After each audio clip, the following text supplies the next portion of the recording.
By post detail ஆயிடுச்சு பார்க்க போகிறோம். நம்ம டோட்டலாக மொத்தம் 3 டீட்டெயில் போட்டு வேஸ் பார்க்கலாம். நான் மாதிரி லைவ் போய் பார்த்துட்டு வந்துடுறேன். ஃபஸ்ட்டு உங்களுக்கு தேவையான பிக்கே பேக்வர்ட் மூவ் பண்ணி வச்சுக்கோங்க. நான் வந்து பேக்வர்ட் மூவ் நினச்சிட்டு அமெரிக்கன் பேக்வர்ட் மூவ் பண்ணி வச்சுக்கோங்க. பிக்ஸா டாப்பில் ஓப்பன் பண்ணிட்டு எடிட்டர் ஃபோட்டோவில் போய் உங்களுக்கு பிடிச்ச பேக் வந்து இப்போ பண்ணிக்கோங்க. மற்ற மாதிரி எங்கே பண்ணிக்கோங்க. ஃப்ரேம் ரேட் வந்து 3:4. இப்போ எனக்கு தேவையான பிக்கை ஃபஸ்ட்டு இம்போர்ட் பண்ணிக்கிறேன். நெக்ஸ்ட்டு சேட் ஆப்ஷனில் போய் எனக்கு தேவையான சேடை கொடுத்துக்கிறேன். நான் உங்களுக்கு மணிக்கு கொடுத்துக்கோமா. அடுத்து அதே மாதிரி செகண்ட் பிக்கை இம்போர்ட் பண்ணிக்கோங்க. செகண்ட் பிக் இம்போர்ட் பண்ணிட்டு உங்களுக்கு தேவையான அதுக்கு கரெக்டாக ஜூம் அட்ஜஸ்ட் பண்ணிடலாம். கரெக்டாக நான் வீடியோவில் கரெக்டாக ஜூம் பண்ணுற மாதிரி கரெக்டாக பண்ணிக்கோங்க. பிக்கி கிலோ லேயர் பாக்ஸ் சொல்லுங்க. சார் தொட்டிங்கன்னா அப்படியே பிக்கி கீழேங்களேன் கரெக்டாக வந்துடுறேன். அதே மாதிரி செகண்ட் பிக் இம்போர்ட் மாதிரி தேர்ட் பிக் நான் பண்ணுற மாதிரி நீங்களும் இம்போர்ட் பண்ணிக்கோங்க. செகண்ட் பிக்கை ஜூம் பண்ணி அட்ஜஸ்ட் பண்ணி கொடுத்த மாதிரி நீங்களும் கரெக்டாக அதே மாதிரி கொடுத்துக்கோங்க. 2 பிக்கும் ஒரே மாதிரி பார்த்த மாதிரி இருக்காங்க. அந்த ஃபோட்டோ ரிட்ரீட் பண்ணிக்கிறேன். சைடில் ரிட்ரீட் பண்ணிக்கிறேன். இந்த மாதிரி செகண்ட் பிக்கை தொட்டு லேயர் அட்ஜஸ்ட்மெண்ட் பண்ணலாம். சார் அதே மாதிரி திரும்ப தேர்ட் பிக்கை தொட்டு லேயர் மட்டும் கரெக்டாக அட்ஜஸ்ட்மெண்ட் பண்ணிக்கோங்க.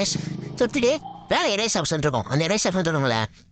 எரேஸ் ஆப்ஷன் தொட்டு ஃபஸ்ட்டு பிக்கு கீழே இருக்க எவ்வளோ இருக்கலாம் அதை மட்டும் எரேஸ் பண்ணிக்கோங்க. கரெக்டாக எரேஸ் பண்ணிட்டு கீழே அந்த ஒபாசிட்டி 50 ஆனஸ் 50 கொடுத்துக்கோங்க.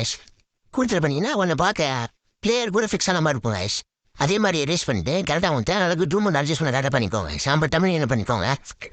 தேர்ட் பிக்கில் பண்ண மாதிரி அதே மாதிரி செகண்ட் பிக்கில் அது தொட்டி எரேஸ் ஆப்ஷன் கொடுத்தீங்கன்னா கீழே வரும். அதே மாதிரி நான் எரேஸ் பண்ண மாதிரி எரேஸ் பண்ணிக்கோங்க. ஃபஸ்ட்டு நீங்கள் ஃபஸ்ட்டு செகண்ட் பண்ணுவேன். அதே மாதிரி லாஸ்ட் பிக்கை இப்போ பண்ணிக்கிட்டு எனக்கு வந்து பேக்ரவுண்ட் மூவ் பண்ணாமல் டேஸ்ட் நான் பேக்ரவுண்ட் மூவ் பண்ணிக்கிறேன். இதில் பேக்ரவுண்ட் மூவ் பண்ணிட்டு எனக்கு தேவையான அந்த ஃபோட்டோ ஜூம் பண்ணிக்கிறேன். ஏன்னா அது பின்னாடி கூடாது ஜூம் பண்ணிக்கிட்டு அந்த லேயர் பாக்ஸ் கிளிக் பண்ணுறேன். பாருங்களேன் அந்த லேயர் பாக்ஸ் கிளிக் பண்ணி கரெக்டாக அந்த ஃபோட்டோ லாஸ்ட்டு கொண்டு வந்துடுறேன். நான் மட்டுமே என்ன பண்ணிக்கோங்க. லாஸ்ட் கொண்டு வந்துடுங்க.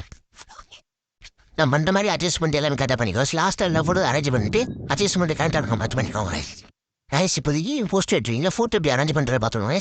நெக்ஸ்ட் பார்ட்டில் ஃபாண்ட்டு பேக்ரவுண்ட் எப்படி செலக்ட் பண்ணுறது எப்படி வைக்கணும்னு பார்க்க போகிறோம். இன்றைக்கி டுடே முடிஞ்சு திரும்ப நம்ம வீடியோ பார்க்குறாங்க. நம்ம சேனலை சப்ஸ்கிரைப் பண்ணிட்டு சப்ஸ்கிரைப் பண்ணிக்கோங்க. நெக்ஸ்ட் ஃபாலோ பண்ணி பாய். நெக்ஸ்ட் பார்ட்டை பார்க்கலாம்.